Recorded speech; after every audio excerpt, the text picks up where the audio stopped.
देखो यार, मैं गांव से हूँ और ऊपर से मिडिल क्लास भी।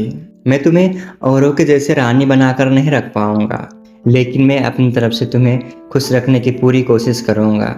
गांव से होना तो वहाँ खेती बाड़ी करनी पड़ती है, धूल मिट्टियों के साथ खेलना पड़ता है। अगर तुम्हें ये सब मंजूर है तो मुझे हमारे रिश्तों के लिए कोई एतराज़ नहीं है। लेकिन गांव में शहरों के जैसे छोटे कपड़े नहीं चलते हैं, क्योंकि गांव के लोग थोड़े छोटे ख्यालात के होते हैं और अपनी बहू बेटियों को कोई भला कैसे छोटे कपड़ों में देख सकता है।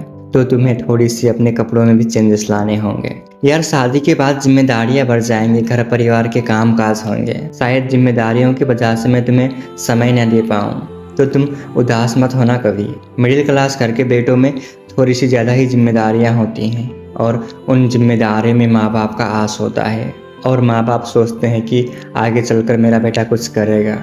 जब मैं पढ़ने के लिए शहर गया था तो कुछ महीनों कुछ दिनों तक मैं जल्दी दोस्तों से घुल मिल नहीं पाया था।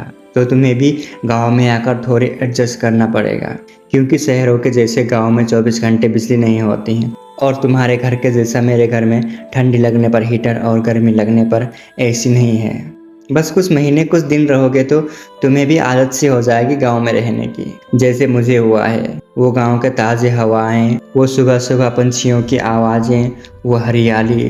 कुछ दिनों की तो बात है और तुम्हारा दिल गांव में ही लग जाएगा। और बाकी रहा मेरा प्यार और माँ पापा का प्यार, वो तुम्हें अपनी बेटी की तरह रखेंगे, बेटी की तरह प्यार करेंगे और मेरा प्यार तुम्हारे लिए कभी कम नहीं होगा। इस जन्म ही नहीं, अगले 7 जन्मों तक मैं तुम्हें प्यार करूँगा। किसी भी हालातों में, किसी भी परिस्थितियों में मेरा प्यार तुम्हारे लिए कभी कम नहीं होगा। ये मेरा तुमसे वादा रहा।